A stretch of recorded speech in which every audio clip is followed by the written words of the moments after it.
எல்லோருக்கும் நமஸ்காரம். As usual என்னுடைய வீடியோலாம் நீங்கள் பார்த்துட்டுருக்கீங்கன்னு நினைக்கிறேன் இந்த யூடியூப் சேனலில். இன்றைக்கி அடுத்த சப்ஜெக்டோடு உங்கள்கிட்ட வரேன். ஏதோ சீனியர் சிட்டிசனுக்கு மியூச்சுவல் ஃபண்டில் என்ன ஆப்பர்ச்சுனிட்டிஸ் இருக்குது, என்ன ஆப்ஷன்ஸ் இருக்குங்கிறது தான் இன்றைக்கி தலைப்பு. மியூச்சுவல் ஃபண்டில் ரெண்டு விதமாக நம்ம இன்வெஸ்ட் பண்ணலாம். ஒன்று ஒன் டைம் இன்வெஸ்ட்மெண்ட், ரெண்டாவது எஸ்ஐபி. இன்றைக்கி முக்கியமாக நான் எஸ்ஐபி பற்றி தான் சொல்ல போகிறேன். எஸ்ஐபினா என்ன, அதை எப்படி பண்ணலான்ட்டு. ஃபார் எக்ஸாம்பிள், ஒரு போன மாதம் ஒருத்தர் ரிட்டையர் ஆகிறார் வச்சுப்போம். ஒரு சீனியர் சிட்டிசன் 60 வயசு முடிஞ்சு ரிட்டையர் ஆகிறார். அவர் கிராட்டிவிட்டி, ப்ராவிடன்ட் ஃபண்டு எல்லாம் சேர்த்து ஒரு 25 லட்ச ரூபா வருதுன்னா, அவர் எல்லாத்தையுமே டெபாசிட்டில் போடுறது அதுதான் போடணும். அரௌண்ட் 5 to 6% கிடைக்கும். பட் அவருக்கு ஒரு பெட்டர் ரிட்டர்ன் கிடைக்குன்னா ஒரு 5 லட்சத்து ஒரு ஒன் டைம் இன்வெஸ்ட்மெண்ட்டாக போடலாம். இதை நான் அடிக்கடி சொல்லிகிட்டே வரேன் நான். ஸோ அவர் அழகாக ஒன் டைம் இன்வெஸ்ட்மெண்ட்டாக ஒரு 5 lakhs போடலாம், ஏதாவது நல்ல ஃபண்டில் போடலாம். ஸோ தட் அனதர் 5 yearsல ஒரு கார்பஸ் தனியாகும். பாக்கி 20 லட்ச ரூபா பேங்க்லேயே இருக்கட்டும். அந்த வட்டியை வச்சோ அவருக்கு பென்ஷன் வரும், அவருக்கு இன்ட்ரெஸ்ட் இன்கம் இருக்கும். அதை வச்சு அவருடைய டே டு டே ஆக்டிவிட்டீஸை ப்ளே பண்ணிக்கலாம். இப்போ one time investment is also one option. He can do it. Or otherwise அவர் அவருடைய கார்பஸ்லேருந்து பேங்க்கில் வட்டி வரும். அதில் ஒரு 10,000 15,000 he can always invest in SIP. அதை பற்றி தான் இன்றைக்கி பேச போகிறோம். ஸோ எஸ்ஐபினா என்ன? Systematic investment plan. அந்த சிஸ்டமேட்டிக் இன்வெஸ்ட்மெண்ட் பிளான் எப்படி ஒர்க் அவுட் ஆகுது? அது ரொம்ப சிம்பிள். மினிமம் அமௌண்ட் 500 rupees தான் இருக்கும்.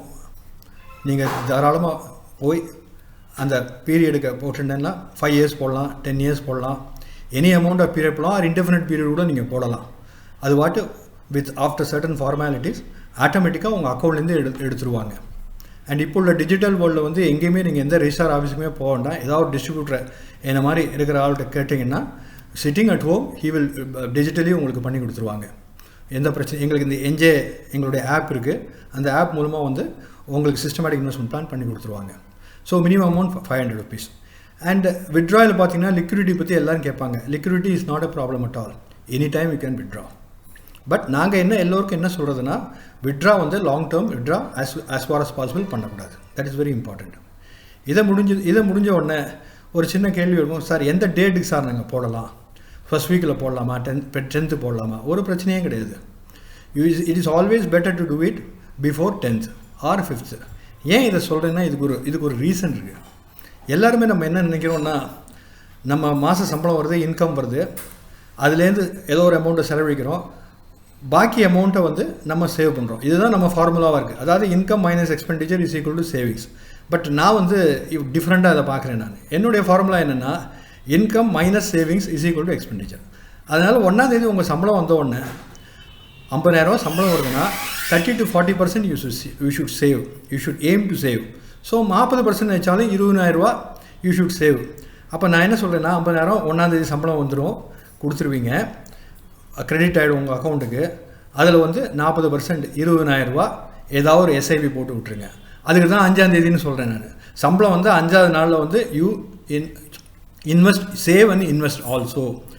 அந்த பாக்கி 30,000 யூ கேன் ஆல்வேஸ் ஸ்பெண்ட் பண்ணலாம். இதுக்கு இன்னொரு மெத்தட். அதனால தான் நாங்கள் சொல்கிறது 5ஆம் தேதி. ஸோ இன்கம் வந்த உடனே சேவ் பண்ணிடுறீங்க, பாக்கி பணத்தை இன்வெஸ்ட் பண்ணிடுறீங்க, பாக்கி பணத்தை தான் நீங்கள் செலவழிக்கிறீங்க. அந்த மாதிரி ஃபார்முலா தான் ஒர்க் அவுட் பண்ணணும் நம்ம. That is very important. இப்போ இன்னொரு கேள்வி வருது,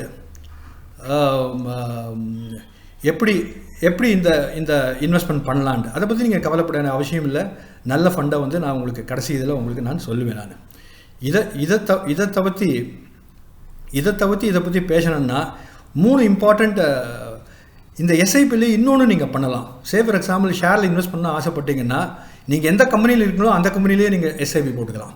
ஃபார் எக்ஸாம்பிள், நான் டிசிஎஸில் வேலை பார்க்குறேன், ஆர் எல்என்டியில் வேலை பார்க்குறேன், ஆர் இன்ஃபோசிஸில் வேலை பார்க்குறேன்னா உங்கள் ஷேரையே நீங்கள் வாங்கிக்கலாம். மாதம் ஒரு ஷேரோ 2 ஷேரோ. That will also be helpful. அதுக்கெல்லாம் ஆப் நம்மக்கிட்ட இருக்குது. நீங்களே அது மூலமாக நீங்கள் பண்ணிக்கலாம். எங்கள் என்ஜே வெல்த்தில் ஆப் நான் டவுன்லோட் பண்ணி கொடுக்குறேன், அதிலே நீங்கள் பண்ணிக்கலாம். ஸோ அந்த மாதிரி அரேஞ்ச்மெண்ட்டும் நாம் பண்ணி கொடுக்குறோம். ஸோ அதுலேயும் நீங்கள் பண்ணிக்கலாம். ஸோ உங்களுக்கு ஷேரில் சேவ் பண்ண ஆசைப்படனா அப்படியும் பண்ணிக்கலாம். SIP and shares also is available. Now இந்த எஸ்ஐபியில் நாம் எதை முக்கியமாக செய்யக்கூடாதுன்னா, எஸ்ஐபியில் எது முக்கியமாக செய்யக்கூடாதுன்னா, சே ஃபார் எக்ஸாம்பிள் மார்க்கெட் ரொம்ப டவுன் ஆகிட்டே வருது வச்சுக்கோ, அந்த நேரத்தில் வந்து நீங்கள் எஸ்ஐபியை க்ளோஸ் பண்ணக்கூடாது. Very important thing. ஏன்னா இப்போ இந்த மார்க்கெட் டவுன் ஆகும்போது என்ஏவி கம்மி ஆகும்போது you get more number of units. So அந்த மாதிரி சமயத்தில் பேனிக்கி ஆகி நீங்கள் எஸ்ஐபியை க்ளோஸ் பண்ணக்கூடாது. Similarly at any time you should not discontinue your SIP. That is also very important.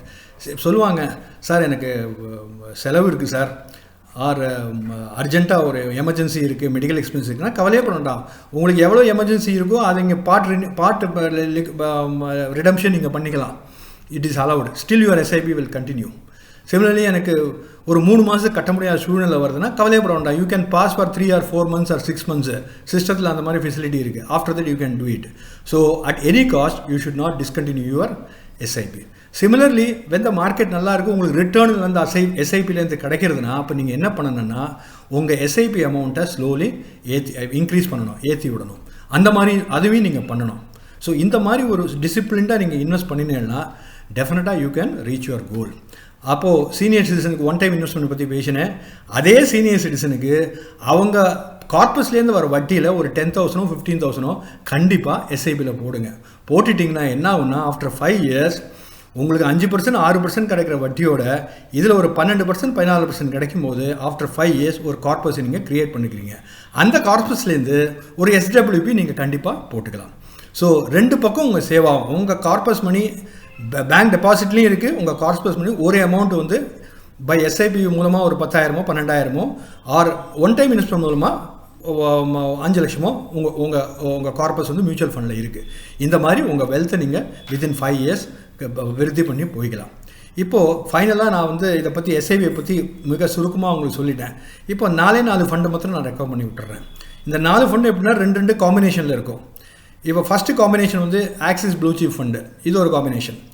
அப்புறம் State Bank of India Flexi Cap Fund. இந்த 2த்தையும் சேர்ந்தாப்புல ஒரு 10,000 போட்டீங்கன்னா இதில் ஒரு 5,000 அதில் ஒரு 5,000 ஒரு காம்பினேஷன். செகண்ட்லி இன்னொரு காம்பினேஷன் என்னென்னா கோட்டக் ப்ளூ சீப் ஃபண்டு, அதுக்கப்புறம் கேனரா ரொபேகோ ஃப்ளெக்ஸி கேப் ஃபண்டு. இந்த 2 காம்பினேஷன். ஸோ இந்த 2 காம்பினேஷனில் 10,000 போடுறீங்கன்னா ப்ளூ சீப் ஃபண்டில் ஒரு 5,000, ஃப்ளெக்ஸி கேப்பில் ஒரு 5,000. ஸோ இந்த காம்பினேஷனில் கூட நீங்கள் வந்து என்னுடைய ரெக்கமெண்டேஷன் பிரகாரம் நீங்கள் வந்து டெஃபினட்டாக போடலாம். உங்கள் கோலை நீங்கள் ரீச் பண்ணலாம். இதுதான் இன்னைக்குடைய சாராம்சமான ஒரு எஸ்ஐபி பற்றி சொல்லியிருக்கேன். அடுத்த லெக்சரில் அடுத்த சப்ஜெக்டோடு உங்களுக்கு வருவேன். இப்போது உங்கள் அட்வைசர்கிட்ட போங்க, கண்டிப்பாக அவர் உங்கள் அட்வைஸ் படி நீங்கள் உங்கள் இன்வெஸ்ட்மெண்ட் பண்ணுங்கள். அப்படி இல்லையா கவலைப்பட வேண்டாம். சுப்பிரமணியன் 9787552042. எகெயின் ரிப்பீட் பண்ணுறேன், வி சுப்பிரமணியன் 9787552042.